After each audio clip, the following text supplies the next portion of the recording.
मेरे दोस्त, सोशोलॉजी के अंदर सोशल रिलेशन का बहुत बड़ा रोल होता है, जिसके अंदर मैरिज यानी कि शादी संबंध करना एक समाज का एक हिस्सा है। मैं मनीष वर्मा, आप सभी का स्वागत है हमारे चैनल पे। बात करने वाला एक सोशोलॉजी का बहुत बड़ा पार्ट है हमारा मैरिज लाइफ, यानी कि दोस्तों मैरिज किस तरीके से होता है, टाइप्स क्या होते हैं, क्या मैरिज करना जरूरी है या हम शादी करते हैं क्यों है। आज की इस वीडियो में कंप्लीटली बात करने वाला हूँ, बहुत अच्छे से समझना इस टॉपिक को, ठीक है। चलिए दोस्तों, पहले हम बात करते हैं सबसे पहले इंट्रोडक्शन का। पता है जब भी क्या होता है ना कि जब हम सोशोलॉजी में जब कुछ भी चीज़ पढ़ रहे हैं, इससे पहले हमने इन सब बारे में डिस्कस कर रखा है। हमने क्या पढ़ा इससे पहले हमने कि दोस्तों सोसाइटी के अंदर कि मैरिज ये सब तो एक पार्ट है। इससे पहले हमने पढ़ा किस तरीके से सोसाइटी में कॉन्फ्लिक्ट होता है, कंपटीशन होता है ना, एंड सोसाइटी किस तरह से एक्टिविटी करती है, यानी कि सोशल स्ट्रक्चर हमने समझ लिया सोशोलॉजी के अंदर पूरी सोसाइटी का। लेकिन अब हम समझने वाले हैं टोटल मैरिज एक बहुत बड़ी चीज़ है ये, है ना। सोसाइटी का बहुत बड़ा पार्ट है, क्योंकि इसी से पूरे सोसाइटी हमारी रेगुलेट हो रही है, सब में है ना, बढ़ते जा रही है। तो पहले हम जानेंगे कि सोशोलॉजी का मतलब कि एक जो मेन पार्ट है ये मैरिज, इसका मीनिंग क्या होता है। यहाँ पे कंटेंट आपको दिखा दिया मैंने। हम इंट्रोडक्शन जानेंगे, मीनिंग, डेफिनेशंस, कैरेक्टरिस्टिक्स, इसके फीचर्स क्या हैं, टाइप्स ऑफ मैरिज इंपॉर्टेंट, इसकी क्या है functions, trends and problems and conclusion, ये सब आपको आज की इस वीडियो में बताने वाला हूँ मैं। चलिए दोस्त, सबसे पहले बात करते हैं, हम छोटा इंट्रोडक्शन जानते हैं पहले। Marriage is one of the universal social institution है, एक सामाजिक संस्था के रूप में शादी विवाह को जाना जाता है। It is established by the human society to control and regulate the sex life of किसका, ह्यूमन का। अब सेक्स लाइफ सोच के मन में कुछ अलग अलग कुछ चीज़ें मत निकालने लग जाना, ठीक है। बट आपको इतना ही समझना है भी, जैसे कि नहीं एक सेक्स एजुकेशन होता है, सेक्सुअल एजुकेशन होता है, वैसे सोशोलॉजी के अंदर जब हम मैरिज पढ़ रहे हैं तो यहाँ पे एक्चुअली मतलब इस बेसिक बात है यार, ये सब तो हमें पता ही होना चाहिए। तो it is closely connected with the institution of family है, समझ में आया आप सभी को। तो शादी विवाह ही आपकी सेक्स लाइफ को, यानी कि दोस्तों जो हम समझ में आ गया ना सही, बाकी चल होशियार तो है ही है, या अब इसको क्या एक्सप्लेन करना है यार। चलिए हम पहले बात करते हैं डेफिनेशन का। पता है मैंने दोस्त आप सभी के लिए बहुत भयंकर नोट्स बनाता हूँ। अब ये नोट्स आप सभी के बहुत कमाएंगे। देखो एक नोट्स मैंने और बना रखा है आप सभी के लिए। तो किस तरीके से शादी विवाह होता है, कोई मांग में सिंदूर भर के शादी करता है, कोई कोर्ट में जाके रिंग पहना देता है, कोई कबूल करके शादी करता है। तो अपने तमाम तरीके के नियम हो सकते हैं, अलग अलग स्ट्रक्चर हो सकते हैं, रूल रेगुलेशन हो सकते हैं, बट बंधना तो बंधन में ही है। तो शादी एक दूसरे को बंधन में बांधता है। शादी एक तरीके से कह सकते हो आप, जैसे कि हमें ट्रेड करना है, या हमें कोई भी बिजनेस शुरू करना है, या हमें कुछ भी करना है तो लाइसेंस चाहिए होता है, या सोर्स चाहिए होता है ना। तो शादी एक तरीके से लाइसेंस है ना। शादी करने के बाद एक चीज़ का लाइसेंस मिल जाता है, और उसके बाद हम मज़े से आराम से अपना है ना ज़िंदगी जी सकते हैं। चलिए पहले बात करेंगे, हम एक एक करके समझेंगे कि किस तरीके से विवाह शादी संबंध बनाया जाता है ना। ये सब तो होता ही है हमारा। चलिए पहले आज हम समझते हैं पहले क्या ये जो विवाह है, विवाह कितना अच्छा है, ये वर्ड कितनी मस्त है यार विवाह। आपने विवाह मूवी देखी होगी तो यार दुनिया की मतलब सबसे फेवरेट मूवी, मैं जितनी बार देख लूँ बोर ही नहीं होता कभी। चलिए हम बात करते हैं पहले कि मैरिज के बारे में तमाम तरीके के थिंकर्स, जब हम सोशोलॉजी में पढ़ रहे हैं इसको, तो तमाम थिंकर्स यानी जो सोशलिस्ट वगैरह हैं उन्होंने इसके ऊपर व्यूज़ दिया अपना। जैसे कि यहाँ पे बात करते हैं रॉबर्ट एच लुई के अकॉर्डिंग, इन्होंने क्या कहा है मैरिज के बारे में। चलिए समझते हैं, हम यहाँ पे देखते हैं दोस्त। देखिए इनका क्या कहना है कि मैरिज इज क्या रिलेटिवली परमानेंट बॉन्ड। क्या होता है ये परमानेंट बॉन्ड होता है, ये एक स्थायी रूप से बंधन होता है। शादी कोई खेल नहीं होता या मजाक नहीं होता। हम बचपन में कहते हैं दिखते ऐसे शादी करूंगा मैं तेरे से, ये करूंगा, अरे शादी बहुत बड़ी चीज़ होती है साहब। चलिए तो बिटवीन किसके बीच में है, परमिसिबल मेट्स के बीच में, जिसको परमिशन मिल चुकी हो सोसाइटी से, फैमिली से, ग्रुप से, तभी जाके शादी होती है। लोग क्या करते हैं, भगा के लेके चले जाते हैं। ये भी एक अपने एक मतलब कह सकते हो अपने एक तरीका है। चलिए नेक्स्ट दोस्तों क्या है, मैलिनोवस्की, इनका कहना है कि कॉन्ट्रैक्ट फॉर द प्रोडक्शन। शादी एक कॉन्ट्रैक्ट है किसके लिए, प्रोडक्शन के लिए एंड मेंटेनेंस करने के लिए चिल्ड्रन का, है ना। एक देखो इन दोनों के बीच में कॉन्ट्रैक्ट हो गया। अब कॉन्ट्रैक्ट मतलब एक लाइसेंस मिल गया कि आपस में अब ये सेक्सुअल रिलेशन से प्रोडक्शन कर सकते हैं। तो शादी ये भी है, ये इनके अकॉर्डिंग। तो सब अपने अपने डेफिनेशन बता रहे हैं मैरिज के बारे में। और शादी सिर्फ यही नहीं है, शादी हर वो चीज़ है कि महिला और पुरुष आपस में कंधे से कंधा मिलाकर हर वो एक काम कर सकते हैं जो वो करना चाहते हैं, ठीक है। शादी हर वो चीज़ है। एंड इंसाइक्लोपीडिया की अगर हम डेफिनेशन देखें तो ये क्या कहता है कि marriage is a physical, legal and moral union between man and women in complete community life for the establishment of a family. तो इस तरीके से हम ये भी देख सकते हैं कि एक फिजिकल, लीगल और मोरल कह सकते हो दोस्तों रिलेशन है बिटवीन वुमेन एंड मैन। ठीक है, चलिए तो ये भी हमें समझ में आ गया। एंड अब हम थोड़ी और कुछ बातें हैं, बेसिक कुछ कंसेप्ट है, ये तो हमने देख लिया इसकी डेफिनेशन क्या है। ठीक है दोस्तों, अब हम इसके टाइप्स को देखेंगे। टाइप्स काफ़ी इंपॉर्टेंट है कि मैरिज कितने प्रकार का होता है। ये सब हम सब जानते हैं कि मैरिज का मतलब सिंपल ही दोनों का आपस में मिल जाना, लेकिन मैरिज के भी बहुत सारे टाइप्स हैं। अब उन सब टाइप्स को मैं आज यहाँ पे डिस्कस करने वाला हूँ। ठीक है, ये दोस्तों यहाँ पे देख सकते हो आप। एक बार मैं आपको इसमें दिखा दूंगा पहले, फिर आपको मैं ये डायग्राम दिखाऊंगा तो आपको अच्छे से समझ में आ जाएगा। ये पहले फीचर्स, इसके फीचर्स थोड़े हम बाद में करेंगे। पहले दोस्तों हम आ जाते हैं टाइप्स के ऊपर। ये फंक्शंस आ गए इसके, टाइप्स आ जाओ, टाइप्स आ जाओ, टाइप्स। ये रहा दोस्तों टाइप्स। ठीक है, कि शादी कितने प्रकार से होती है, शादी क्यों करते हैं ये तो आप सबको पता है। शादी कितने प्रकार से होती है पहले हम इसके बारे में जानते हैं। देखो दोस्तों, सबसे पहला जो टाइप है शादी का वो है मोनोगेमी। क्या है? मोनोगेमी। इन सभी को हिंदी इंग्लिश दोनों में ही बताया है मैंने, पहले आपको वर्ड समझा दूं देन समझ में आएगा। ठीक है, मोनोगेमी। मोनोगेमी का मतलब क्या होता है? मैरिज बिटवीन वन मैन और वन वुमेन। यानी कि जैसे कि आज का हमारा वर्ल्ड है, मोस्टली जगह देखोगे आप तो यही चलता है कि एक ही गर्ल्स होगी और एक हस्बैंड होगा, यानी कि एक वुमेन और एक मैन के बीच में जो शादी होती है उसको बोलते हैं मोनोगेमी। मोनो मतलब होता है एक। क्या होता है? एक, सिंगल, है ना, यानी कि सिंगल गर्ल और सिंगल हस्बैंड। ठीक है, तो इसको बोलते हैं मोनोगेमी। अब कुछ बच्चे हिंदी मीडियम से भी होंगे, वो बोलेंगे अरे नहीं मेरे को हिंदी में बता दो ना। चलिए मैं आपको हिंदी में ही बता देता हूँ। यहाँ पे आपको ये डायग्राम दिख रहा होगा, आई होप आपको डायग्राम दिख रहा होगा ये। तो यहाँ पे लिखा हुआ है मैरिज। मैरिज के सिंपल टू टाइप्स हैं। पहला है मोनोगामी। मोनोगेमी में क्या होता है? सिंगल, एक हस्बैंड और एक वाइफ होती है। ये समझ आ गया आप सभी को। एंड पोलोगेमी। पोलोगेमी का मतलब क्या होता है? इसका मतलब होता है एक विवाह, इसका मतलब होता है बहुविवाह। बहुविवाह मतलब यानी कि एक ही हस्बैंड है, हस्बैंड एक ही है, लेकिन जो वाइफ है वो 2 या 3 है। हस्बैंड एक हो लेकिन जो वाइफ हो वो 2 या 3, यानी कि 2 से ज़्यादा हो। ठीक है, जो वाइफ हो। ठीक है, ये आपको यानी कि ये आप समझ सकते हो, उसको बोलते हैं पोलीगेमी। क्या कहते हैं इसको? पोलीगेमी। इसमें आपको हिंदी में दिखाता हूँ। एक विवाह जिसके अंदर एक हस्बैंड एक वाइफ होंगे, एंड बहुविवाह जिसको हमने क्या कहा इंग्लिश के अंदर? पोलीगेमी। तो पोलीगेमी का मतलब क्या हुआ? एक हस्बैंड और मोर देन 2 वाइफ्स। ठीक है, चलिए।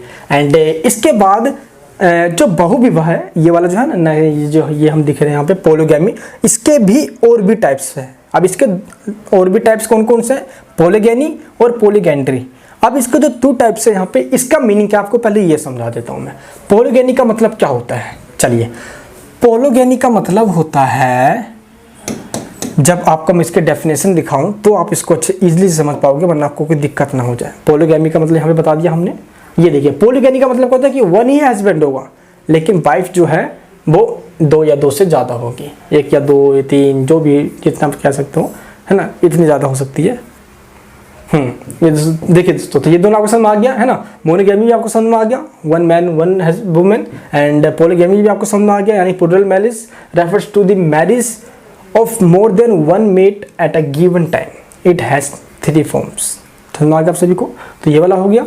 अब इसके अंदर हमने ये देख लिया कि पोलोगैनी के अंदर एक हस्बैंड 2 वाइफ्स हो सकती है। पोलोगैंड्री का मतलब एक वाइफ और मोर देन 2 हस्बैंड्स। ठीक है, ये सिस्टम दोस्तों आज भी उत्तरांचल में कुछ जनजातीय समूह हैं, उनमें ये अडॉप्ट किया जाता है। एंड ग्रुप मैरिज का मतलब होता है यानी कि ग्रुप्स आपस में, यानी कि बहुत सारे लोग आपस में मिलकर जब शादी करते हैं, है ना। जैसे कि कुछ लोग आज भी है ना ऐसे, मतलब कि जिनका कोई भी नहीं होता माँ बाप, तो उनकी ग्रुप शादी करवाई जाती है आपस में मिलवा कर। यानी कि मतलब क्या होता है, 10 15 20 जोड़े एक साथ शादी करवाई जाती हैं, उसको बोलते हैं ग्रुप मैरिज। ठीक है, ये आपका सिंपल समझ में आ गया। अब इसके भी 2 टाइप्स हैं। एक होता है दोस्तों क्या फ्रैटर्नल पोलीगैंड्री, एक होता है नॉन फ्रैटर्नल पोलीगैंड्री। अब इसका मतलब क्या होता है, चलिए पहले आपको ये बता देता हूँ मैं, समझ में आ जाएगा आप सभी को। देखिए दोस्तों, पहला क्या है? पोलीगैंड्री, भ्रातृ बहुपति विवाह। भ्रातृ बहुपति विवाह, है ना। इसका मतलब दोस्तों क्या हुआ?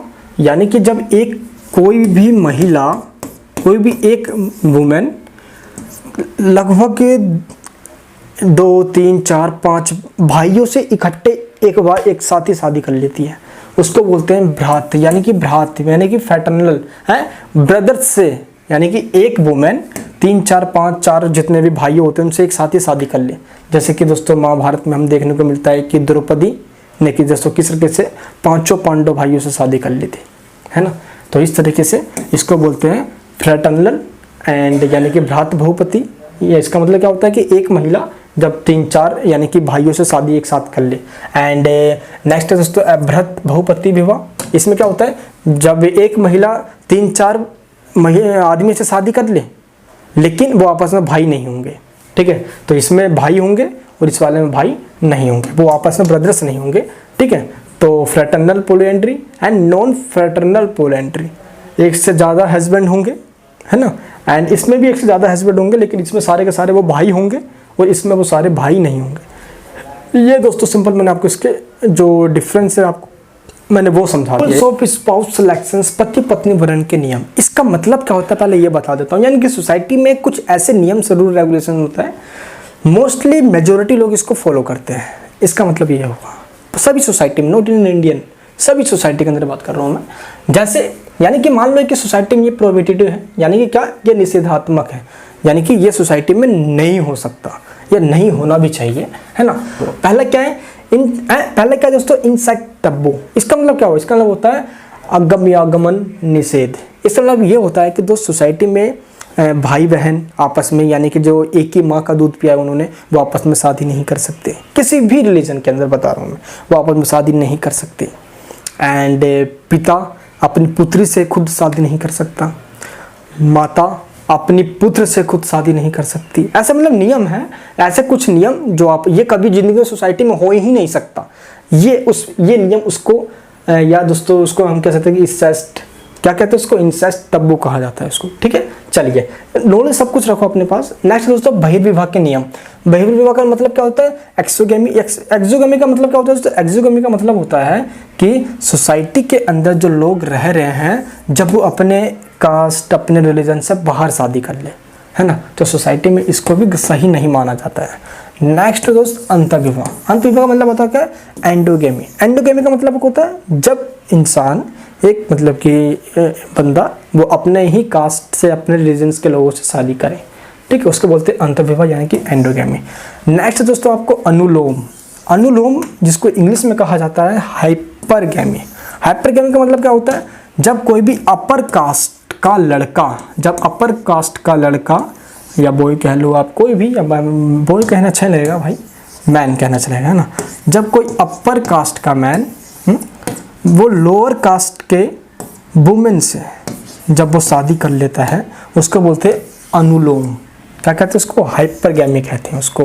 और दोस्तों ठीक इसका ही उल्टा होता है हाइपोगैमी, जिसको प्रतिलोप कहा जाता है। इसमें अपर कास्ट का कर रहा था नीचे वाली से, अब क्या होगा, अब लोअर कास्ट का मैन अपर कास्ट के वुमेन से शादी कर ले, इसको बोलते हैं प्रतिलोप यानी कि हाइपोगैमी। ये दोस्त आपको ध्यान रखना है जो यहाँ पे बता रहा हूँ, ठीक है। हाइपरगैमी में अपर कास्ट का लड़का लोअर कास्ट के लड़की से शादी कर ले, एंड हाइपोगैमी में अपर कास्ट के लड़की से लोअर कास्ट का लड़का शादी कर ले, ठीक है। चलिए तो ये कुछ नियम हैं, कुछ सोसाइटी के कुछ ऐसे रूल रेगुलेशन हैं जिनको सोसाइटी में ठीक नहीं माना जाता, है ना। आप देखो यार, जब भी कोई, अब मान लो कि अपर कास्ट, मान लो कि ब्राह्मण है का कोई लड़का है, अब वो कोई भी शूद्र से या वैश्य से शादी कर ले तो ठीक नहीं माना जाएगा। ये सोसाइटी के अंदर ऐसा चलता आ रहा है। अभी आपको प्राचीन काल की बात कर रहे हैं हम, जब इन सब चीज़ों को नकार दिया गया था, है ना। वैसे तो जब कोई शूद्र का लड़का ब्राह्मण की लड़की से शादी कर ले ये भी नहीं माना जाएगा, है ना। तो इस तरीके से ये जो नियम है दोनों सोसाइटी में क्या मना कर दिया गया है, यानी बिल्कुल ये है प्रोहिबिटेड है। चलिए नेक्स्ट दोस्तों हम बात करते हैं नेक्स्ट क्या हमारा, निर्देशात्मक और अधिमान्य नियम। इसका मतलब क्या हुआ, यानी कि कुछ ऐसे नियम हैं जो आपस में लोग मानते हैं। जैसे चलिए समझते हैं, यानी कि समानांतर भाई बहन विवाह, है ना। जैसे जब कोई आपस में दोस्तों कोई भाई बहन आपस में शादी कर ले उसको बोलते हैं समानांतर, है भाई बहन के बीच में, है सिस्टर ब्रदर के अंदर क्या होना, यानी कि पैरेलल कजन मैरिज इसको कहा जाता है। कजन मैरिज जैसे कि मान लो कि जैसे कि मुस्लिम्स के अंदर होता है, जिसने माँ का दूध नहीं पिया हो बट वो आपके मौसी का लड़का हो, बुआ का लड़का हो, उससे शादी हो सकती है ना। मुस्लिम में कोई मुस्लिम भाई बहन इस वीडियो को देख रहे हैं तो आप सब बताना कि ऐसा होता है ना, है ना। तो इस तरीके से यहाँ पे मुस्लिम कम्युनिटी के अंदर ऐसा हो जाता है ना। नेक्स्ट क्या है दोस्तों, ममेरी फुफेरी यानी कि मामा का लड़का और फुफेरी यानी कि बुआ की लड़की, इनके बीच में भी शादी हो जाता है। ऐसे कुछ झारखंड में हो गए, ऐसे कुछ जनजाति समूह है ना, उन जनजातियों के अंदर भी ऐसा कुछ नियम है। बेशक ये हिंदू हैं लेकिन ऐसे कुछ जनजाति समूह आदिवासी लोग हैं, उनके अंदर ये नियम आज भी है। ठीक है दोस्त, क्लियर है। चलिए, इसको बोलते हैं क्रॉस कजन मैरिज। नेक्स्ट इसको बोलते हैं क्रॉस कजन मैरिज, इसको बोलते हैं पैरेलल कजन मैरिज। नेक्स्ट है तो पति भ्राता विवाह। क्या है पति भ्राता विवाह? लेवरेट, इसका मतलब क्या होता है पति भ्राता विवाह का मतलब? इसका मतलब ये होता है, मान लो कोई भी एक वुमेन है और उस वुमेन का जो हस्बैंड है उसकी डेथ हो गई है। अब उसकी डेथ हो गई है तो वो ये वुमेन क्या करेगी, अपने पति के छोटे भाई से शादी कर लेगी। उसको बोलते हैं पति भ्राता, पति के भ्राता से, पति के भाई से, है लेवरेट कहा जाता है इसको। ठीक है, लेवरेट। नेक्स्ट क्या है दोस्तों, सोरोरेट। सोरोरेट का मतलब क्या होता है, सेम ठीक इसके अपोजिट, यानी कि अब वुमेन थी और हस्बैंड की डेथ हुई थी। अब मान लो कि कोई एक हस्बैंड है ना, एंड इसकी वाइफ की डेथ हो गई है ना, तो क्या करेगा ये, अपनी वाइफ के छोटी बहन यानी जो कि साली है उससे शादी कर लेगा। उसको बोलते हैं सोरोरेट। क्या बोलते हैं उसको, साली विवाह। आई होप आपको दोस्तों ये टोटल समझ में आ चुका होगा, है ना। अब हम बात करते हैं फंक्शंस ऑफ मैरिज, एंड इससे पहले भी कुछ ऐसे पॉइंट्स हैं जो आपको मैं बता दूं यहाँ पे। फंक्शंस तो इसमें भी, इस वाले नोट्स में भी है मेरे, दोनों नोट्स मैंने आप सभी के, जो भी मुझे लगता है ना कि नहीं आपको ये नोट्स मुझे अच्छे से बताना चाहिए, तो दोस्त मैं आपको वो बेहतर तरीके से समझाता हूँ ताकि आपको कोई दिक्कत ना आए, है ना। यस, ये सब हमने दोस्त देख ही लिया, ये भी हमने देख लिया। कैरेक्टरिस्टिक्स देखते हैं पहले हम, इसके फीचर्स क्या है ना, तभी आपको समझ में आ जाएगा। देखो, marriage is a universal. Marriage तो ऐसा नहीं कि एक ही कम्युनिटी के लोग मैरिज करते हैं, बाकी बिना मैरिज के बिना शादी काम चलाते हैं, ऐसा तो है नहीं। लोग तो सभी शादी करते हैं, इसलिए मैरिज क्या है, यूनिवर्सल है। Marriage is a permanent bond between husband and wife. Permanent bond है, एक बार शादी हो गया तो वो बंधन में बंध जाते हैं आपस में, है ना। चलिए भाई, नेक्स्ट हमारा क्या है, marriage is a specific relationship between two individuals of opposite sex, है ना। अपोजिट सेक्स का मतलब क्या है, एक मैन और एक वुमेन के बीच में आपस में जो रिलेशन बनता है उसी को बोलते हैं अपोजिट सेक्स। ठीक है, आपस में क्या होता है, इनके बीच में रिलेशन बनता है। मैरिज क्या करता है, रिक्वायर सोशल अप्रूवल। मैरिज होने के लिए सोशल अप्रूवल भी मिला होना चाहिए, यानी कि सोसाइटी उस मैरिज को माने। वो लव मैरिज ना हो, भगा के शादी कर लिया, भाग गया, ट्रेन से निकल गया, ऐसा वाली बात भी ना हो। लव मैरिज ना हो भाई, अरेंज मैरिज हो, है ना। चलिए, मैरिज इस्टेब्लिश फैमिली। मैरिज क्या करती है, फैमिली बनाती है ना। And marriage creates mutual obligations, है ना। दो मतलब म्यूचुअल मतलब कि दोनों के कुछ ना कुछ कर्तव्य होते हैं, ऑब्लिगेशन होते हैं, क्योंकि वो आपस में कपल होते हैं। उनके ऑब्लिगेशंस क्या है कि अपने उनके कस्टम्स है, उनको फॉलो करना है, रूल्स वगैरह उनको फॉलो करना है ना, ये सब होता है।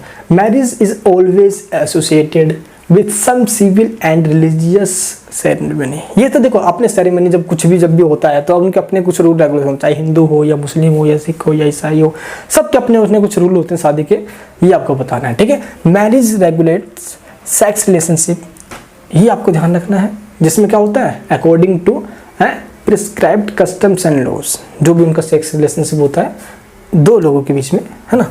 Marriage has certain symbols like ring, बरमिलन, स्पेशल क्लोथ्स, स्पेशल जो भी होता है साइन वगैरह होना, है ना, हाउस वगैरह। तो मतलब कि अपना एक अलग ही सिंबल्स होता है मैरिज का, ये आपको ध्यान है ना। जैसे रिंग मैरिज, अपने जो नहीं शादी से कुछ रूल रेगुलेशन होते हैं, रिसेप्शंस होना, ये सब जाना, वो हल्दी रस्म वगैरह, ये सब आपको है ना, ये मैरिज का तो एक पार्ट है। फंक्शंस ऑफ मैरिज, अब फंक्शंस क्या है मैरिज के, जो यहाँ पे आपको मैं दिखा रहा था इस वाले नोट्स के अंदर, दोनों नोट्स आपको दिखा रहा हूँ मैं, है ना। फंक्शंस ऑफ मैरिज के पहला पॉइंट क्या है, सेटिस्फैक्शन ऑफ सेक्स, यौन संतुष्टि।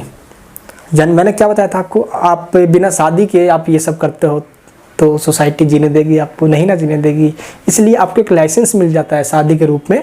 अब उस शादी के बाद टोटल आप सेटिस्फैक्शन, है ना, ले सकते हो भाई। चलिए, ये सेटिस्फैक्शन सबको मिले, भगवान करे जल्दी मिले, है ना। नेक्स्ट क्या है दोस्तों, बच्चों का प्रजनन और उनका पालन पोषण, है ना, यानी प्रोक्रिएशंस एंड क्या होता है, आपस में भाई केयर करना बच्चों का, ये एक का नहीं, सिर्फ हस्बैंड का या सिर्फ वाइफ का ही रिस्पॉन्सिबिलिटी है, दोनों को मिलकर आपस में ये सब करना है। अब मान लो दोस्तों मेरी कभी शादी होगी तो थोड़ी ना अपनी वाइफ को बोलूँगा नहीं तू बच्चों को संभाल, मैं अपना बाहर काम करूँगा, नहीं, हम दोनों मिलकर बच्चों को संभालेंगे, दोनों मिलकर बाहर काम करेंगे, दोनों की रिस्पॉन्सिबिलिटी है ये, है ना। चलिए, दोनों मतलब है कि नहीं सोसाइटी अपने हम कुछ ऐसा करेंगे ताकि हमारा देश हम पे प्राउड करे, बस यही चाहता हूँ मैं तो यार, है ना। इकोनॉमिक कोऑपरेशन एंड सिक्योरिटी, आर्थिक सहयोग एवं सुरक्षा, इसका मतलब क्या है, जैसे कि आज एक के रूल हो चुका है कि सोसाइटी के अंदर जो महिला है वो वुमेन्स घर में रहती है सभी, और हस्बैंड बाहर काम करने जाते हैं, लेकिन आज इस नियम को तोड़ दिया है सभी ने, और हस्बैंड के साथ आज वुमेन्स भी बाहर काम करने जा रही है ना, ये चीज़ अब नियम आ चुका है। नेक्स्ट क्या है दोस्तों, सहचारिता और संवेगात्मक सहयोग, तो कंपेनियनशिप एंड इमोशनल सपोर्ट आपस में मिलता है इनका, ठीक है। तो ये इसके फंक्शंस यहाँ पे इतने ये हो गए, और यहाँ पे भी कुछ अलग पॉइंट्स हैं, ये भी पॉइंट्स आपको ध्यान रखना है, या तो वो लिखो आप या इस पॉइंट को लिखो, both are same. Regulations of sex life, marriage leads establishment of family, provides economic operations, marriage contributes to emotional and intellectual, क्या होता है आपस में, जो आपस में जो इनका इंटरेस्ट होता है वो पार्टनर्स के रूप में वो आपस में कोऑपरेशंस करते हैं आपस में। Marriage aims at social solidarity, आपस में मिलकर रहना, ये सबसे बड़ा इनका होता है ना। 2 एस्पेक्ट्स, मैरिज के 2 एस्पेक्ट्स हैं, कौन कौन से, या तो दोस्तों वो लीगल रूप से मतलब कि ठीक होगा, कॉन्ट्रैक्ट होगा आपस में, या वो मैरिज होगा रिलीजियस पॉइंट ऑफ व्यू, जैसे हिंदू, मुस्लिम, सिख, ईसाई, जैन, बौद्ध, पारसी, सबका अपने अपने रूल रेगुलेशन होते हैं मैरिज के भी, उसकी बात कर रहे हैं। देखो जैसे कि हम नॉर्थ इंडिया में, साउथ इंडिया में, वेस्ट इंडिया में, जैसे अलग अलग नहीं रूल रेगुलेशन हो जाता है शादी के, उसकी बात है ये, ठीक है। तो दोस्तों ये सब हमने देख ही लिया, हमने ये भी समझ आ गया आप सभी को। हाँ, आज कुछ दोस्तों चेंज हो रहे हैं ट्रेंड्स शादी के वगैरह में, कौन कौन से चेंज जैसे हो रहे हैं, जैसे कि एम्स ऑफ मैरिज में, बचपन में दोस्तों में मैरिज की बस प्लानिंग हो जाती है, कहीं कहीं पर दोस्तों शादी की बात पहले से चलने स्टार्ट हो जाती है ना, बंदे पढ़ाई कर रहे बीच में शादी हो जाती है। Change in the process of mate selections, आज सिलेक्शन पहले माँ बाप कर लिया करते थे, या बच्चे खुद ही कर लिया करते हैं, है ना, नौजवान आज। Change in the rules of किसमें, एंडोगेमी एंड एक्सोगेमी, ये दोस्तों आपको बताया इसे कि आज बिल्कुल एंडोगेमी वगैरह ये सब वगैरह सब कुछ चेंज हो चुका है। आज ऐसा कुछ भी नहीं है कि क्या कि को दोस्तों अपर लोअर वाली बात नहीं रही, आज जो योग्य है वो शादी किसी में भी कर सकता है ना। योग्य मतलब ये है कि मतलब ऐसा नहीं है कि नहीं, आज भी दोस्तों निम्न जाति बेहतर देखा जाता है, ये सब ठीक है, लेकिन मतलब आज इस सिस्टम को तोड़ दिया लोगों ने आज, है ना। नेक्स्ट क्या है दोस्तों, मैरिज का एज जो है वो काफ़ी भी अभी भी कहीं सोसाइटी में बहुत ज़्यादा है, कहीं बहुत कम है, लेकिन अक्सर ऐसा देखा जाता है जो गर्ल्स या बॉय जो पढ़ाई कर रहे होते हैं उनकी एज अक्सर ज़्यादा होती है शादी करते टाइम, जो पढ़ाई नहीं कर रहे होते उनकी शादी कब 18, जैसे कि अभी 18 है गर्ल्स की और 21 है बॉयज़ की। अभी अब बात चल रही है कि गर्ल्स की भी एज को बढ़ाना है, शादी की मैरिज की जो एज है उनको बढ़ाना है, लेकिन बस ये होता नहीं कि आज भी ये सच्चाई है सोसाइटी की, महिलाओं की शादी या गर्ल्स की जो शादी है वो बहुत पहले कर दी जाती है, पढ़ने तक नहीं दिया जाता उन्हें। अब बहुत अपने रीज़न होते हैं, घर वालों के भी ये सब रीज़न होते हैं, तो तमाम तरीके की चेंजेस हैं, है ना। डोरी सिस्टम में भी अलग चेंज आ गया है, एंड री मैरिज का एक अलग ही प्रॉब्लम है भाई, है ना, ये भी एक अलग प्रॉब्लम सोसाइटी की। तो ये सारी प्रॉब्लम्स है सोसाइटी की जो आपको मैंने बताया है।